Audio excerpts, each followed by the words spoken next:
하신 하나님의 말씀을 보겠습니다. 요한복음 15장 1절에서 8절 말씀입니다.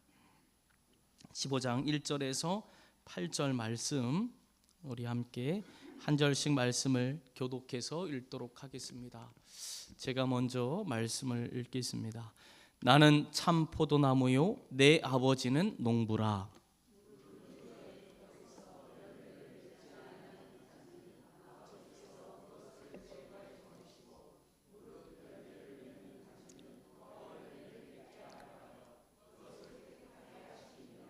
너희는 내가 일러준 말로 이미 깨끗하여졌으니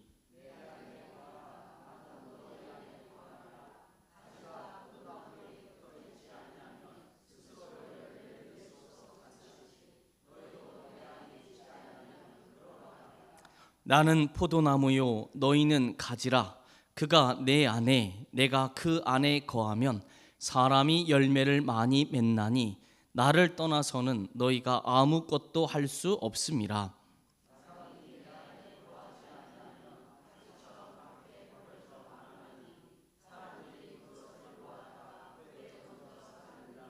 너희가 내 안에 거하고 내 말이 너희 안에 거하면 무엇이든지 원하는 대로 구하라. 그리하면 이루리라. 너희가 열매를 많이 맺으면 내 아버지께서 영광을 받으실 것이요 너희는 내 제자가 되리라. 아멘. 이 시간 특송의 시간입니다. 우리 충만한 목장 목원분들 나오셔서 하나님 앞에 귀한 찬양으로 또 성도들에게 귀한 기쁨을 나눠주도록 하겠습니다. 우리 나오실 때 큰 박수 한번 부탁드립니다.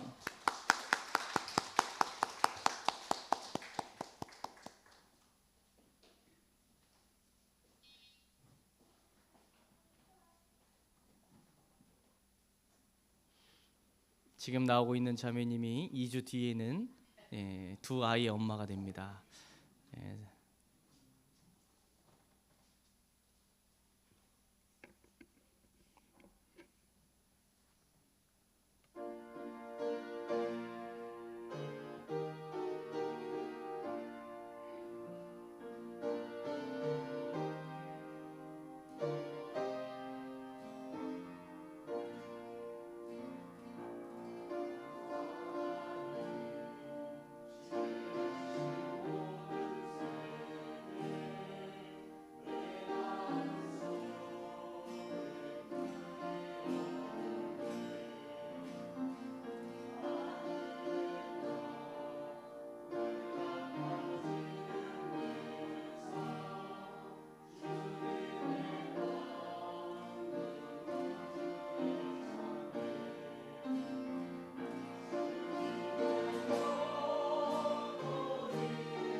귀한 특송 진심으로 감사를 드립니다. 사랑하는 성도 여러분, 한 주를 잘 보내셨습니까? 지난 10개월을 잘 보내셨습니까?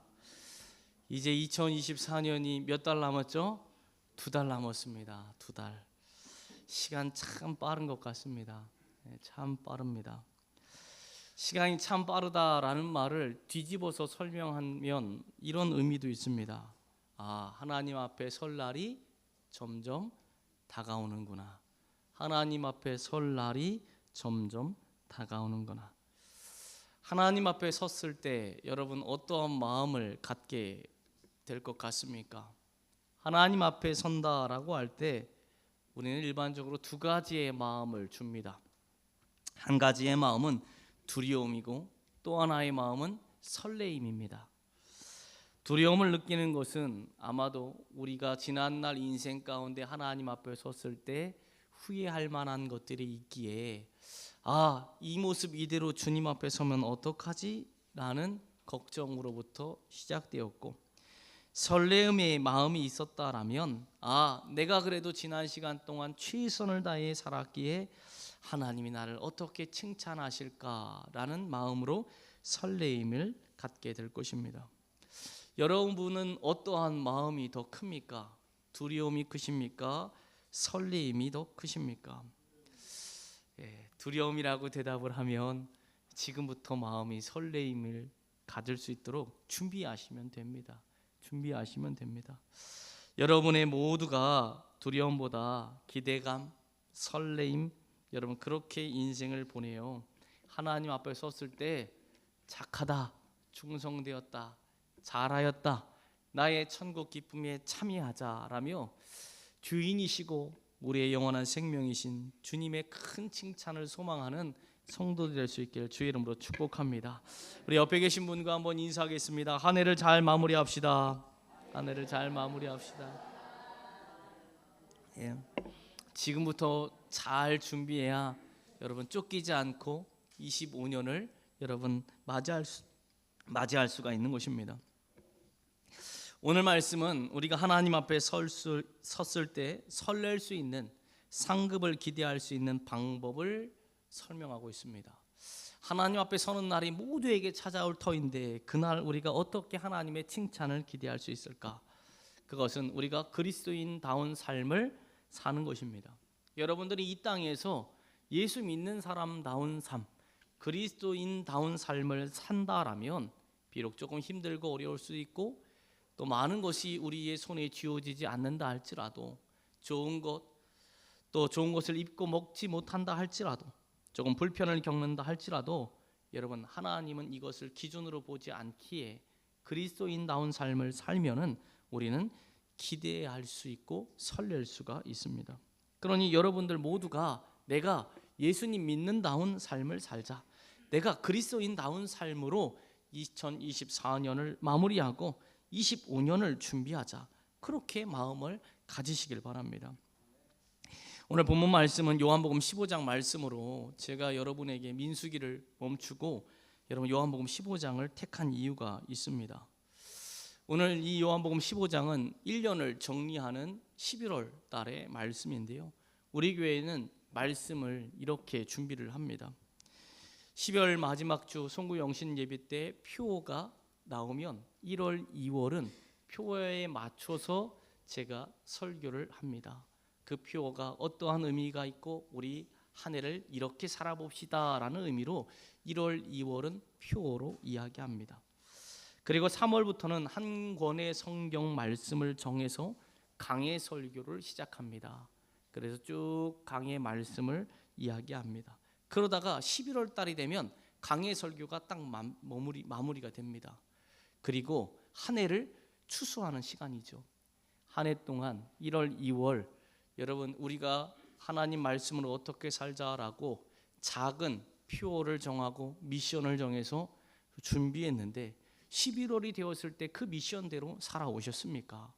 그렇지 않으면 지금 다시 한번 정리하셔서 1년 동안 우리가 지은 영적인 농사를 점검해야 합니다라는 의미로 11월 달에는 1, 2월의 설교의 연속성으로 말씀을 증거합니다. 그리고 12월에는 이제 주님이 오시는 것을 준비하며 새해를 준비하는 말씀으로 함께 나눕니다.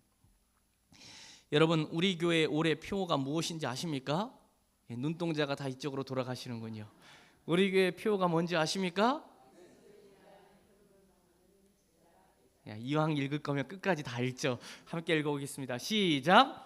그리스도인이라 일컬음을 받는 제자가 되자. 그래 1월 2월은 그리스도인이다 일컬음을 받는 제자가 되자. 그럼 그리스도인이 누군가, 어떻게 되는 것이 그리스도인이라고 말할 수 있는가라는 내용으로 1월 2월을 말씀을 증거했습니다. 여러분 표정 보니까 하나도 기억 못하시는 것 같아서 제가 마음이 아프지만 그래도 똑같은 것을 다시 해도 모르겠지라는 마음의 위로를 갖고서 오늘은 앞에 있는 내용을 간단하게 정리를 하고 요한복음 15장 내용을 전하려고 합니다. 여러분 한번 생각해 보시기 바랍니다. 지난 10개월 동안 잘 사셨습니까? 라고 제가 질문을 드렸는데 10개월 동안 그리스도인다운 삶을 사셨습니까? 10개월 동안 다른 누군가가 여러분을 보면서 저분은 그리스도인이야, 저분은 교회 다니는 사람이야, 저분은 예수를 믿는 사람이야, 저분은 뭔가 다른 사람과 달라라는 인정을 받는 삶을 사셨습니까? 생각해 보시길 바랍니다. 여러분의 남편을 한번 생각해 보십시오. 여러분의 아내를 한번 생각해 보십시오. 여러분의 부모님을 생각해 보십시오. 여러분의 자녀를 한번 생각해 보시기 바랍니다. 남편이, 아내가, 부모와 자녀가 그리스도인처럼 보입니까? 그리스도인처럼 느끼십니까? 내 아내는 그리스도인이야, 내 남편은 그리스도인이야, 우리 자녀는 그리스도인이야, 우리 부모님은 그리스도인이야. 여러분 그렇게 당당하게 생각했을 때 맞아, 그리스도인이지 라고 자신 있게 대답할 수 있습니까? 반대로 여러분 자신을 한번 생각해 보십시오. 지금 내가 내 남편에게, 지금 내가 내 아내에게, 지금 내가 내 자녀들에게, 지금 내가 내 부모님들에게 그리스도인이다라고 인정받고 있는 삶을 살고 있을까? 내가 정말 세상 사람들에게, 직장인들에게 나 정말 예수님 믿는 사람이야 라고 인정함을 받고 있는가? 여러분 스스로 한번 생각해 보시기 바랍니다. 근데 여러분 이 질문 앞에 그 누구도 자신 있게 저 그렇게 살고 있습니다 라고 말하면 좋겠지만 말하기가 어려운 것이 우리의 현실입니다. 여러분 그리스도인다운 삶을 살아가는 건 이론은 쉽지만 어렵습니다. 이것은 좁은 길이고 좁은 문이기에 여러분 이렇게 사는 자에게 하나님이 상을 주신다라고 우리에게 말하는 것입니다. 예수님을 믿는다라는 것은 우리의 마음으로 시작되어서 결단이기 때문에 어떻게 보면 쉽습니다. 물론 이 모든 것은 우리의 결단이 아니라 하나님이 우리에게 주신 선물입니다. 오늘 요한복음 15장 읽진 않았지만 16절에 이렇게 말합니다. 너희가 나를 택한 것이 아니다. 너희가 나를 택한 것이 아니다. 내가 너희를 택하여 세운 것이다. 여러분 믿음의 출발은 내가 믿겠습니다가 아니라 하나님 나를 택해 주셨습니다가 믿음의 출발입니다. 하나님이 만세전에 여러분을 택하여서 여러분을 세워서 여러분의 마음 가운데 믿음을 주시고 예수님이 나의 구원의 주인이라고 믿을 수 있겠구나라고 하나님이 여러분에게 믿음을 주셔서 여러분 우리는 예수 믿게 되었고 신앙의 첫걸음을 내디딜 수 있습니다. 에베소서 2장 8절은 말합니다. 너희는 그 은혜에 의하여 믿음으로 말미암아 구원을 받았나니 이것은 너희에게서 난 것이 아니요 하나님의 선물이라. 이것은 하나님 앞에 너희의 한 수고다, 노력이다, 결단이다가 아니라 우리의 수고와 결단과 상관없는 하나님의 선물이다라고 말하는 것입니다. 근데 여러분 선물을 받았고 하나님 우리를 택하여 세워주셨는데 그렇게 해서 믿음을 얻고 구원을 얻었는데 그러면 믿음을 얻고 구원을 얻으면 신앙생활의 끝이냐? 그렇지 않습니다. 신앙생활의 최종적인 목적은 단순히 구원받는다라는 것이 아닙니다. 구원받았다라는 것이 최종적인 목적이기도 하지만 더 나아가서 거기로부터 시작된 그 이후에 거룩한 삶이 있는 것입니다. 여러분 자녀가 있습니다. 자녀가 태어났습니다. 태어나면 끝입니까? 아니요. 자녀가 성장해야죠. 홀로 서기를 해야죠. 제자가 있는데 10년 동안 매번 똑같은 걸 가르치는데 가르쳐도 배우지 못합니다. 그러면 그 제자를 바라보면 스승의 마음은 어떻겠습니까? 성도가 있습니다. 함께 신앙생활을 10년을 해도 어린아이의 신앙입니다. 여러분, 이것은 온전한 것이 아닙니다. 여러분, 누구나 태어남이 있으면 성장해야 되고 홀로 서기를 해야 될 만큼 여러분 성장을 해야 되는 것입니다. 하나님이 우리를 거듭나게 하셨습니다. 믿음으로 말미암아 새롭게 태어나게 하셨습니다. 믿음으로 말미암아 하나님을 경외하는 백성이 되게 하셨습니다. 그러면 저 예수 믿었으니까 천국 갑니다 라고 해서 거기서 끝나는 것이 아니라 주께서는 우리에게 말합니다. 성장해야 한다. 하나님 원하시는 대로 작은 예수가 되어서 끊임없이 성장해야 한다. 홀로 서기를 할 수 있을 만큼, 사람들 앞에 그리스도인이라고 칭함을 받을 수 있을 만큼 하나님 앞에서 열매를 맺을 수 있는 사람이 되어야 한다라는 것이 여러분 하나님이 우리에게 원하시는 것이고 진짜 그리스도인의 모습이 되는 것입니다. 성도 여러분, 만약 여러분이 앞서 제가 질문을 했을 때 주변의 사람들에게 그리스도인이라고 여러분 인정받으시고 있습니까? 라고 아까 제가 질문을 드렸는데 거기서 여러분이 확실하게 대답을 못한다라면 여러분이 예수를 믿었다라는 것이 아니라 내가 지금 성장하지 못했기에, 내가 지금 열매를 맺지 못했기에 이런 평가에 자신 있게 대답하지 못하는구나 라고 여러분 생각하셔야 합니다. 그래야지만 여러분 믿음으로 출발해서 성장하고 하나님께 인정받을 뿐만 아니라 세상 사람들 앞에 저분은 그리스도인이야, 저 사람은 예수 믿는 사람이야, 저분은 뭔가 달라라고 여러분 하나님께 영광을 올려드릴 수 있는 삶을 살아가게 되는 것입니다. 처음 이 그리스도인이라는 칭함은 어디서부터 시작되었느냐?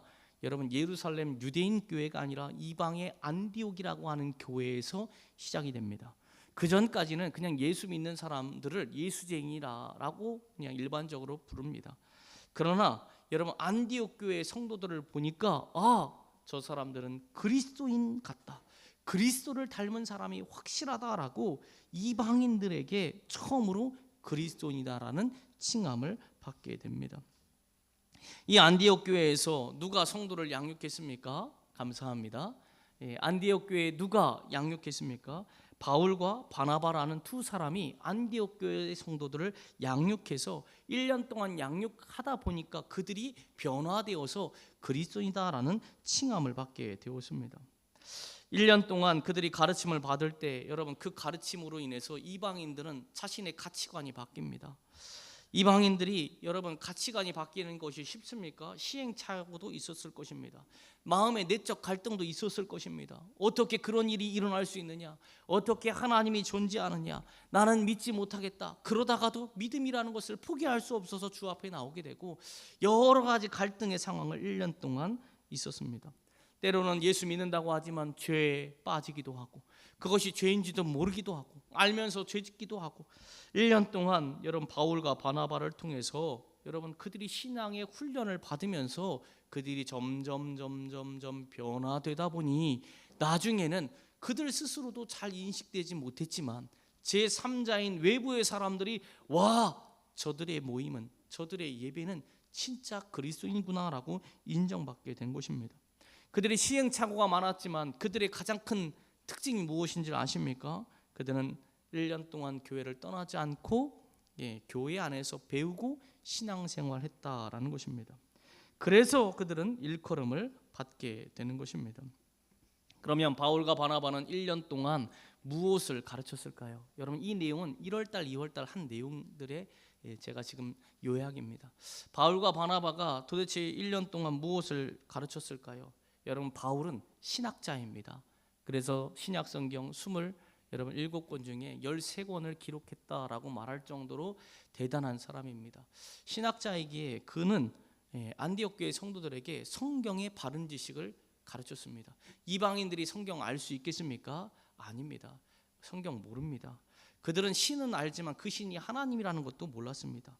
그래서 바울은 이방인들에게, 예수님을 믿는다고 하는 사람들에게 성경이 무엇인지, 성경이 하나님이 어떠한 분인지, 우리의 인생이 마지막에 하나님 앞에 어떻게 서게 될 것인지 여러분 이 내용을 차근차근 가르치고 구원이 어떻게 해서 출발되었는지, 구원의 완성인 십자가는 어떠한 의미인지, 나중에 우리가 하나님 앞에 섰을 때는 어떻게 서는 것인지, 이 세상이 영원한 것 같지만 영원하지 않고 세상은 마지막이 있다라는 것 등, 이 바울은 신학을 가르칩니다. 그럼 바나바는 무엇을 가르쳤을까요? 바나바는 인격의 사람이다라고 말합니다. 인격의 사람. 그러니까 바나바는 인격을 가르치는 거죠. 결국 그리스도인이다라는 칭함은 여러분 두 가지가 균형을 이루어야 합니다. 바로 성경의 바른 지식, 바른 성경의 지식. 또 하나는 예수님을 닮은 인격이 합쳐져야지만 여러분 성장하고 또 열매를 맺고 더 나아가 그리스도인이 되는 것이다라고 우리에게 가르쳐주고 있습니다. 여러분 이단을 한번 생각해 보십시오. 저는 이단분을 만나면 한 가지 마음이 강하게 됩니다. 아, 저분 참 착하다. 저분 참 매너 있다. 저분 참 말 잘 전한다.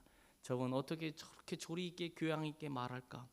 제가 만난 대부분의 이단분들은 여러분 과격하지 않습니다. 아주 조리 있게 차분하게 말을 전합니다. 근데 안타깝게도 여러분 바른 성경의 지식이 없습니다. 바른 성경의 지식이 없습니다. 또 제가 만나는 정통교회의 성도님들을 한번 생각해 봅니다. 그들은 바른 지식을 갖고 있습니다. 그런데 바른 지식에 따른 삶이 없습니다. 인격이 없습니다. 제가 말씀을 공부하고 초대교회 역사를 공부하니까요, 초대교회 성도님들은요 여러분 인격의 사람들입니다. 근데 오늘날 세상 사람들은 교회를 뭐라고 하는지 아십니까? 인격이 없는 사람들이다 라고 말합니다. 예수 믿는 사람이 바른 예절과 교양과 인격을 갖는다라는 것은 해도 그만 안 해도 그만이 아니라 열매 맺고 하나님의 영광을 위해서 반드시 그리스도인이라고 칭함을 받는 것 중에 중요한 요인이 된다라는 것을 우리는 알아야 합니다. 그러다 보니까 우리는 우리 내면 안에서는 그러려니 할 수 있지만 여러분 제3자는 뭐라고 하는지 아십니까? 아까 말씀드린 것처럼 정통교회보다 바른 성경의 지식을 가르치는 교회보다 저 이단들이 훨씬 예수 믿는 사람들인 것 같다. 저들이 더 매력적인 것 같다라고 말하는 시대가 오늘날의 시대입니다. 성도 여러분, 우리는 예수님을 믿는 성도입니다. 그런 예수님에 대한 말씀을 배워야죠. 또 예수님처럼 인격적으로 우리가 변화되어야죠. 예수님처럼 우리는 배우고 인격적으로 변화되어야지만 그리스도인 예수님 닮은 사람으로 인정받을 수가 있는 것입니다. 그러니 성경 말씀을 저 구원받았는데요, 예수 믿었는데요, 덮어두고 끝, 이게 아니라 저 예수 믿었는데요, 성장해야죠. 어떻게? 하나님 말씀을 배우고. 머리에 안 들어와요, 상관없어요. 배우면 됩니다. 콩나물에 물 한 번 줬다고 콩나물이 자라는 게 보입니까? 주고 주면 어느 순간 여러분 콩나물이 자라 있는 것처럼 배우면 하나님이 나의 구원의 주입니다 라고 고백하게 되고, 인격이 바뀌는 게 쉽습니까? 어렵죠. 예전 같으면 불같이 막 역정을 내는 일에 입 꾹 담고 참고 예전에는 당신이 뭔데 이러다가도 안녕하세요 이렇게 점잖게 인사하고, 그러면 우리의 삶이 조금씩 바뀌게 되는 것입니다. 보통 이런 설교를 하게 되면 여러분 영적인 공격이 바로 옵니다. 그래서 제가 여러분 서로 사랑하십시오라고 하면 그날 오후에 저한테 와서 목사님 어느 분 때문에 상처받았습니다라고 하는 분들이 종종 있습니다. 그러니 여러분 이 말을 듣고 나가실 때 오늘은 절대 다른 사람한테 상처 주지 마야지, 오늘은 절대 다른 사람한테 상처되는 말을 하지 말아야지, 내가 다른 사람 마음도 지켜주고 내 마음도 지켜야지라며 여러분 영적으로 여러분 무장할 수 있길 바랍니다. 그런 측면에서 저를 한번 따라해 보시길 바랍니다. 자, 앞니빨을 살짝 보여야 합니다. 씩 웃어야 합니다. 씩 이렇게 씩 웃고 옆에 있는 성도를 향해서 감사합니다 이렇게 인사하는 겁니다. 옆에 있는 성도님께 한번 인사하겠습니다. 시작. 감사합니다. 이빨 보여야 합니다.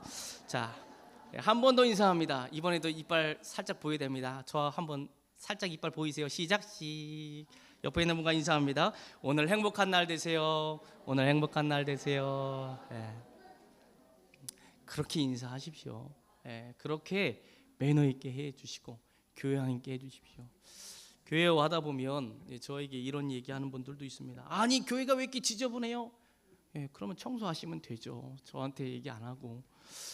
제가 우리 교회 낙엽이 되게 많이 떨어져서 항상 낙엽 때문에 골치 아픈데, 여러분 우리 교회 매일 아침마다 오셔서 낙엽을 쓸고 가시는 집사님이 계십니다. 항상 제가 감사한 마음을 갖고 있습니다. 여러분 교회의 일은, 매너는, 교양은 여러분 우리가 조금씩 변화될 때 드러나고 향기가 나게 되는 것입니다. 이처럼 바른 인격과 바른 성경의 지식을 우리 안에 담아 있을 때, 그 바른 인격과 바른 지식이 우리의 삶을 변화시킬 때, 그것으로 우리가 조금씩 성장될 때 드디어 우리는 그리스도인다운 삶을 시작되고, 그 삶이 드러나지 않아도 하나님 앞에 섰을 때 칭찬이 될 수 있다라고 말하는 것입니다. 그렇기 때문에 사랑하는 성도 여러분, 바른 그리스도인다운 삶을 살아가시길 주의 이름으로 축복합니다. 바른 그리스도인이다라고 말하면 그들의 공통적인 특징이 있습니다. 인격과 지식이 성장하는데 그들의 공통적인 특징은 무엇이냐? 오늘 요한복음 15장을 통해서 우리가 알 수 있는 것은 그들은 항상 누구 안에 붙어 있었다? 그리스도 안에 붙어 있었다라는 겁니다. 그리스도 안에 붙어 있었다. 여러분 성경의 하나님을 아는 것은 쉽지 않습니다. 왜냐? 여러분이 살아온 경험과 지식이 각각 성경과 다르기 때문입니다. 단군 할아버지 이야기할 때 여러분 우리는 그냥 그런 사람이 있구나라고 쉽게 이해가 되지만, 미국 사람들에게 단군 할아버지 이야기하면 뭔 소리야 라고 이야기합니다. 우리가 성경을 많이 알아서 창조주 하나님 이렇게 이해가 쉽지만, 나가서 복음을 전해서 처음 예수 믿는 사람에게 하나님이 창조주이십니다라 이야기해도 이게 쉽지 않습니다. 쉽지 않습니다. 우리의 경험과 지식이 다르기 때문에 하나님을 받아들이기가 쉽지 않습니다. 세상에서는 성공을 이야기합니다. 부와 명예와 권력을 이야기합니다. 근데 성경에서는 이러한 성공의 삶을 말하고 있지 않기에 하나님 말씀이 되게 어렵습니다. 성경은 분명 우리에게 형통하다라고 이야기하는데, 세상 사람들한테 형통합니다라고 하면 좋은 직장, 건강, 돈 많이 벌고 인기 있고 여러분 이런 것들을 형통으로 생각합니다. 그러면 여러분 성경이 말하는 형통이 과연 이것만 있을까요? 아니요. 성경에서 말하는 형통은 이것도 있지만 또 다른 형통도 있습니다. 성경이 말하는 형통은 이 땅에서 성공이 아니라 하나님 앞에 설 때 기대하고 칭찬받게 하는 게 형통이다라고 말합니다. 만약 세상의 가치관으로 형통하다고 하면 여러분 순교하신 선교사님들, 순교한 주의 제자들은 인생이 형통하지 않은 것이 되어버립니다. 그러니 세상의 기준으로 성경을 재단할 수 없습니다. 세상 속에서 영적으로 하나님의 뜻대로 살아가는 것, 그것을 우리는 승리다라고 말하는데, 성경은 우리에게 성공이 아니라 승리에 더 관심이 있습니다. 성경에 대한 바른 지식을 가꾸는 것이 쉽지 않습니다. 인격을 다듬는 건 어렵습니다. 아이들이라고 하면 가르치고 훈육하고 교정이 되지만, 어른들은 여러분 훈육하고 교정해달라고 하면 저 교회 안 나갑니다 라고 이야기합니다. 여러분 안디옥 교회에서 바울이 가르쳤을 때 사람들이 안 나갔을까요? 나가는 사람이 많았습니다. 예수님 닮은 인격으로 변하셔야 합니다. 인자가 온 것은 섬김을 받으려 온 게 아니라 섬기라고 오셨습니다. 그런 옆에 있는 사람들한테 섬기십시오. 저들은 우리의 종인데요, 노예인데요, 나보다 더 공부도 못하고 나보다 더 학벌도 짧고 나보다 더 아무것도 갖고 있는 사람이 아닌데요, 그런데 그들에게 섬기라고요? 저 교회 안 나갑니다. 그런 일들이 안디옥 교회에도 많이 있었다라는 것입니다. 그런데 여러분 마지막에 그리스도인이다라고 칭함을 받는 사람들은 내가 이해가 되지 않아도, 내가 인격적으로 변화되는 것이 힘들다라고 해도 절대로 주를 떠나지 않고 버틴 사람만이 그리스도인이다라고 칭함을 받았다라는 것입니다. 그래서 초대교회는 양면성이 있습니다. 가장 비율적으로 가장 큰 부흥을 이룬 시대, 비율적으로 가장 많은 사람들이 교회를 떠난 시대, 끝까지 남아있는 사람들이 하나님 앞에 인정받아 그리스도인이 되었다라는 것입니다. 이런 시대에 사람들은 항상 그리스도 안에 있었습니다. 떠나지 않았습니다. 오늘 본문도 주님께서 우리에게 요구하시는 것이 있습니다. 무엇이냐? 떠나지 말라라는 것입니다. 떠나지 말라. 배우고 인격으로 변화되고 하나님이 원하시는 그리스도인다운 삶을 살아가는 것은 어려운 일이다. 그러나 그 어려움 속에서도 절대 주를 떠나지 말라. 2절 15장 2절을 보면 이렇게 말합니다. 무릇 내게 붙어 있어. 4절을 보게 되면 내 안에 거하라 나도 너희 안에 거하리라. 가지가 포도나무에 붙어있지 아니하면 스스로 열매를 맺을 수 없음 같이. 5절을 보면 나는 포도나무요 너희는 가지라. 6절을 보면 사람이 내 안에 거하지 아니하면. 7절을 보면 너희가 내 안에 거하고 내 말이 너희 안에 거하면. 주께서는 계속해서 말합니다. 너희가 가지다. 나는 포도나무다. 가지와 포도나무는 절대 떨어질 수 없으니 참다운 그리스도인은 여러분 화려한 말이 아니라 절대 주를 떠나지 않는 것이 기본이다라는 것을 우리에게 가르쳐주고 있습니다. 여러분 그리스도인의 특징은 연어처럼 세상으로 나갔다가 다시 교회로 하나님 앞으로 나오는 것입니다. 그리스도인의 가장 큰 특징은 주를 떠나지 않는 것입니다. 주 안에 있는 것입니다. 혹시 여러분 고난이 있습니까? 주 안에서 고난을 감당하십시오. 아픔이, 외로움이, 실족함이, 세상의 영적 공격과 가난이 지금 어떠한 문제가 있습니까? 그렇다고 해서 주를 떠나지 마십시오. 주를 떠난다고 해결할 문제도 아닙니다.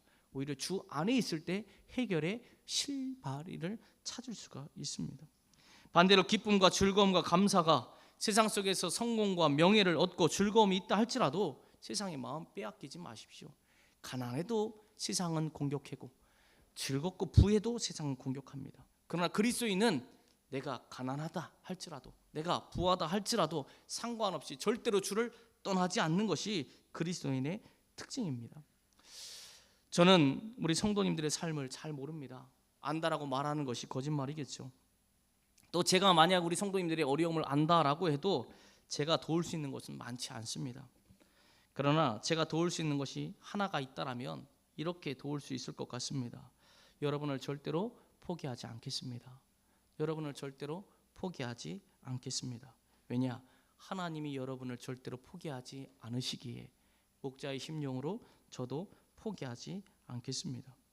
제가 여러분에게 직접적인 도움이 되지 않더라도 하나님 말씀을 전하고 기도하는 일을 포기하지 않겠습니다. 그런 여러분 교회를 떠나지 마십시오. 주를 떠나지 마십시오. 그리스도인은 주 안에 있는 사람입니다. 주 안에서 즐거워하시고 주 안에서 우시고 주 안에서 기도하시고 주 안에서 예배하시고 주 안에서 찬양하시고 주 안에서 몸부림치십시오. 이것이 그리스도인의 특징이다라는 것입니다. 그러면 어떻게 하면 주를 떠나지 않을 수 있을까요? 어떻게 하면 주를 떠나지 않을 수 있을까요? 제가 말씀을 얼마나 압축해서 하는지 여러분 아시면 그래도 목사님 참 고생한다라고 생각이 될 겁니다. 어떻게 하면 주를 떠나지 않을 수 있을까요? 오늘 1절에서 8절까지 큰 내용을 간단하게 이야기합니다. 여러분 이것을 기억하면 고난이 와도 즐거움이 와도 주를 떠나지 않을 수 있는 동기가 될 겁니다. 어떻게 하면 주를 떠나지 않을 수 있을까? 첫 번째가 하나님은 창조주이고 우리의 역사를 이끌어 가시는 분이다라는 것을 잊지 않으면 떠나지 않을 수가 있습니다. 여러분 세상은 우연이 아닙니다. 만약 세상이 우연히 창조되었다라면, 우연히 만들어졌다라면, 세상이 우연히 이렇게 변화되었다라면 여러분 마음대로 사셔도 됩니다. 포괄적 차별금지법 해도 상관없습니다. 그러나 세상은 우연히 창조된 게 아닙니다. 세상은 만든 분이 계십니다. 만든 분이 계십니다. 여러분 핸드폰 좋아하시죠? 핸드폰 안에 부속품이 여러분 수천 개가 있습니다. 수천 개. 그 부속품 쫙 나열해 놓고 바람아 불어라, 자동으로 조립되어라 아무리 외쳐도 우연히 핸드폰 조립되는 게 아닙니다. 철저히 설계자가 하나하나 계산해 갖고 딱 했을 때 여러분 핸드폰도 만들어지는 겁니다. 세상이 우연인 것 같죠? 아니요. 온 우주는 우연이 아닙니다. 설계자가 완벽하게 설계해서 쫙 만들어 놨기 때문에 이 온 우주가 움직여지는 겁니다. 하나님이 세상을 만드셨습니다. 하나님이 여러분을 만드셨습니다. 그러면 하나님이 여러분의 삶 가운데 아무런 영향도 미치지 않고 가만히 계시느냐? 간혹 그렇게 생각하는 분이 있습니다. 하나님을 인정하지만 하나님이 제 삶에 무슨 도움을 줬습니까? 여러분 아닙니다. 하나님은 오늘도 일하시는 분입니다. 오늘도 하나님은 여러분의 삶을 움직여 가시는 겁니다. 여러분이 가난해도, 여러분이 아픔이 있어도, 여러분이 외로움이 있어도 하나님은 절대로 여러분을 홀로 두지 않습니다. 하나님은 여러분을 계속해서 지켜주시고 보호하시고 인도하시고 함께 하시는, 역사하시는 분이다라는 것을 여러분이 기억한다면 지금 내가 어려워도 하나님을 떠나지 않게 되는 것입니다. 1절에 뭐라고 말합니까? 나는 참 포도나무요 내 아버지는 농부라라고 말합니다. 여러분 농부가 밭에 씨앗을 뿌리고 농사 다 지었다라고 해서 집으로 가면 1년 동안 밭에 한 번도 안 갑니까? 아니요. 농부가 씨앗을 뿌리는 그 순간, 아니 농사를 지을 계획하는 그 순간부터 농부의 온 마음은 밭을 어떻게 갈아엎을까? 언제 씨앗을 뿌릴까? 언제 물을 줄까? 언제 해로운 동물이나 비바람이 와서 농사가 망칠까? 농부의 온통 관심은 농사입니다. 농사. 하나님이 농부다라고 말합니다. 온 세상을 만드시고 방치하는 게 아니라 여러분 한 사람 한 사람에게 관심을 줘서 여러분이 열매 맺게 하기 위해서, 여러분이 고난 가운데서 일어나게 하기 위해서 하나님은 오늘도 일하고 계신다. 이것을 우리가 기억한다면 여러분, 우리는 하나님을 떠나지 않고 하나님 안에 있을 수가 있는 것입니다. 하나님은 농부이십니다. 하나님은 여러분의 삶을 이끄시는 분입니다. 하나님은 오늘도 여러분을 인도해 주십니다. 그러니 절대로 여러분 주를 떠나지 마십시오. 세상을 창조한 하나님이 나와 함께하고 있으니 그 하나님이 뭔들 못하시겠습니까? 지금의 어려움, 힘든 모든 상황도 오직 우리 하나님만이 우리에게 역전과 위기를 기회로 만드실 수 있기에 하나님을 떠나지 않길 주의 이름으로 축복합니다. 뿐만 아니라 여러분, 예수님이 우리를 죄에서 깨끗게 하신 분임을 기억하면 우리는 떠나지 않게 됩니다. 새 옷을 입고 나서 밖에 나가서 내가 새 옷 입었으니까 절대로 이 옷 더럽히지 말아야지. 여러분, 그렇게 아무리 주장하고 다짐해도 세상에 나가서 살다 보면 더러운 것이 묻습니다. 심지어 먼지를 또 묻을 수도 있습니다. 눈에 보이던 눈에 보이지 않던 새 옷은 한번 나갔다 오면 헌 옷이 됩니다. 우리가 주의 뜻대로 살아가면, 하나님의 뜻대로 살아가겠습니다라고 여러분이 굳은 결단을 하고 세상으로 나가면 여러분 그 결단대로, 결심대로 이루어집니까? 아닙니다.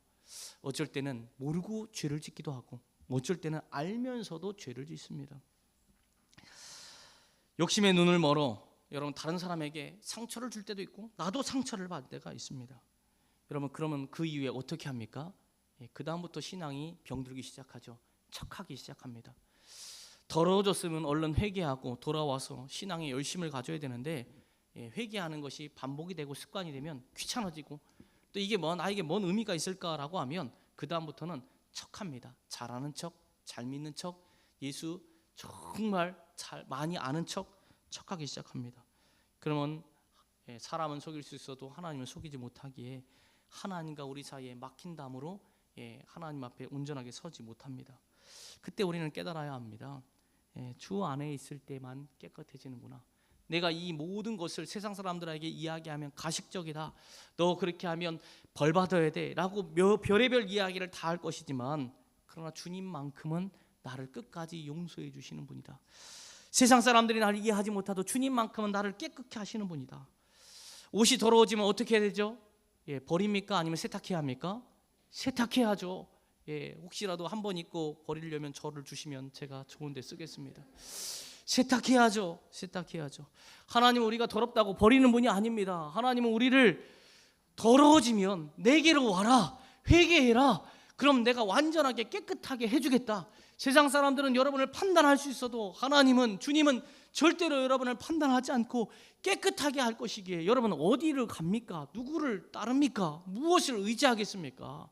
그러니 여러분, 우리를 깨끗게 하시고 우리를 완전케 하시며 우리를 새롭게 하시는 분은 주님밖에 없다는 것을 기억하면 세상에서 넘어질 수 있고 쓰러질 수 있지만 주를 떠나지 않고 주 안에서 넘어지고 다시 일어날 수가 있는 것입니다.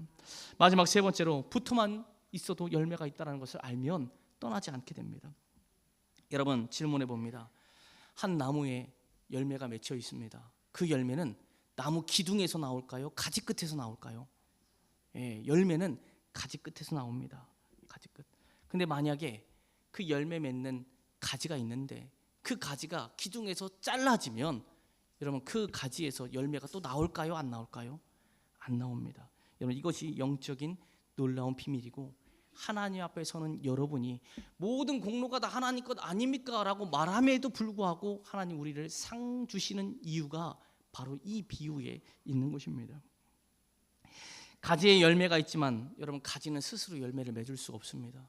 여러분이 이 땅에서 하나님 앞에 섰을 때 주님, 제가 주를 위해서 한 것이 있습니다라고 이야기할 수 있지만 사실 그 하나님 앞에 칭찬받는 것은 여러분이 주 안에 있을 때만 맺을 수 있는 열매이고 칭찬이다라는 것입니다. 가지가 열매를 맺을 때는 나무에 붙어 있을 때입니다. 나무에 붙어만 있으면 가지는 스스로 열매를 맺는 게 아니라 나무가 가지 끝에 열매를 맺는 것이지 가지가 열매를 맺는 게 아니다라는 것입니다. 여러분이 주 안에 있어서 제가 주를 위해서 무엇도 하겠습니다, 무엇도 하겠습니다, 무엇도 하겠습니다 아무리 이야기해도 여러분 스스로 할 수 있는 것이 하나도 없고, 여러분은 제가 주님 앞에 붙어 있어서 주님 저를 사용해 주십시오, 저를 써 주십시오 하면 주님이 여러분을 끝에서 여러분에게 열매를 주신다라는 것이 성경의 원리인 것입니다. 5절에 뭐라고 말합니까? 나는 포도나무요 너희는 가지라. 그가 내 안에 내가 그 안에 거하면 사람이 열매를 많이 맺나니 나를 떠나서는 너희가 아무것도 할 수 없습니다. 8절 말씀 읽지는 않지만 제가 읽어드립니다. 너희가 열매를 많이 맺으면 내 아버지께서 영광을 받으실 것이요 너희는 내 제자가 되리라. 여러분 이 본문의 말씀이 좀 해석이 애매모호한데요, 원어와 영어 성경을 보게 되면 여러분 열매를 맺어야 제자가 된다는 게 아니고요, 제자가 된 여러분이 열매를 통해서 하나님의 영광 받는다라는 겁니다. 여러분 잘 생각해 보십시오. 가지 끝에서 가지 스스로 열매가 없습니다. 나무가 열매를 가지에다 맺게 하는 겁니다. 근데 하나님 말합니다. 그 가지에서 열매가 많이 있으면 하나님이 기뻐하실 거고 너희의 그 열매 맺는 것을 칭찬해 주겠다라는 겁니다. 이게 성경의 놀라운 원리입니다. 그러니 우리가 어떻게 됩니까? 하나님 제가 주를 위해서 한 게 아무것도 없습니다. 그렇다고 해서 세상으로 나가나요? 그렇다고 해서 주님을 등지고 주님을 떠나야 되나요? 아니요. 붙어만 있으십시오. 예배 시간에 예배하자고 하면 예배하십시오. 기도 시간에 기도하자고 하면 기도하십시오. 여러분에게 가르쳐주는 것, 여러분에게 인격의 변화를 요구하는 것, 힘들고 어려워도 하십시오. 그러면 어느 순간 여러분의 인생 끝에서 열매가 시작될 거고 그 열매는 하나님 앞에 서는 날 설렘으로 잘했다라고 하나님이 우리에게 칭찬해 주신다라는 것이 성경의 원리입니다. 여러분은 절대로 주님을 떠나서는 행복할 수가 없습니다. 주님을 떠나서는 영원한 열매를 맺을 수가 없습니다. 주님을 떠나서는 천국도 없고요, 주님을 떠나서는 이 땅에서 기쁨, 승리, 행복도 없습니다. 가지에 열매가 있으면 그 가지는 버텨내야 될 것들이 있습니다. 바람을 버텨내야 됩니다. 눈과 비를 버텨내야 됩니다. 새들이 쪼아대는 것에 공격을 받을 수도 있습니다. 그러나 중요한 것은 붙어 있어야지 그 열매가 살아있는 거지, 떨어지면 애초에 그 열매도 없는 것입니다. 지금 여러분이 주 앞에 붙어 있는 것 쉽지 않은 일일 겁니다. 바람도 불 거고 고난도 올 거고 어려움이 있을 것입니다. 여러분이 갖고 있는 인생을 쪼아대는 새들도 있을 것입니다. 그러나 기억하십시오. 붙어만 있으십시오. 붙어만 있으십시오. 그럼 하나님이 여러분의 열매가 2달란트인지 5달란트를 보지 않습니다. 열매가 있는 것으로 말미암아 하나님은 착하다, 충성되었다, 잘했다, 고생했다, 내가 너를 기억하노라라고 우리에게 말씀하고 있으니 여러분 절대로 주를 떠나지 않기를 주의 이름으로 부탁드립니다. 말씀을 정리합니다. 여러분 그리스도인의 특징은 지금 비록 내가 힘들고 지금 비록 내가 넘어지고 지금 내가 잘못해도 여러분 주를 떠나지 않는 게 그리스도인의 특징입니다. 기억하십시오. 하나님은 여러분을 인도하시는 분입니다. 기억하십시오. 예수 안에 있을 때만이 여러분이 완벽하게 깨끗해지고 온전해질 수 있습니다. 기억하십시오. 붙어만 있으면 하나님은 여러분의 삶에서 열매를 허락해 주실 것입니다. 그리스도인이라 칭함을 받는 여러분이 주를 떠나지 않으면 되는 것이고 시작이 되는 것입니다. 여러분 모두가 하나님을 아는 바른 지식과 바른 인격으로 하나님이 기뻐하시는 성숙한 그리스도인이다라고 칭함을 받는 모든 제자가 될 수 있길 주의 이름으로 축복합니다. 우리 말씀을 생각하며 1분만 함께 기도하기를 원합니다. 여러분 그리스도인이 맞으십니까? 예수 믿는 성도가 맞습니까? 그런데 그렇지 못한 부분도 분명히 있습니다. 이 시간 고백하시길 바랍니다. 하나님, 내 감정에 따라서 신앙생활하지 않겠습니다. 절대로 주를 떠나지 않겠습니다. 주님이 오늘도 나를 위해서 일하실 것을 믿습니다. 주님이 나를 깨끗게 하실 것을 믿습니다. 주님께만 붙어 있으면 반드시 주님은 칭찬해 주실 것을 믿습니다. 제가 누구를 따르겠습니까? 절대로 세상을 따르지 않고 나를 따르지 않고 사람 따르지 않고 오직 주님만을 따르는 참다운 그리스도인이 될 수 있도록 도와주시옵소서라고 우리 시간도 함께 합심으로 함께 통성으로 기도하겠습니다. 아버지 하나님 감사합니다. 오늘 말씀을 통하여 그리스도인이 어떠한 특징을 갖고 있는지 우리가 하나님 말씀을 통해 깨닫게 됩니다. 하나님, 그리스도인은 하나님을 믿는 바른 지식과 하나님을 믿는 바른 인격에 하나님 갖춰졌을 때 그리스도인이다라고 칭함을 받습니다. 하나님, 그 그리스도인이 성장하기 위해서는 절대로 주를 떠나서는 안 된다라는 것을 깨닫게 됩니다.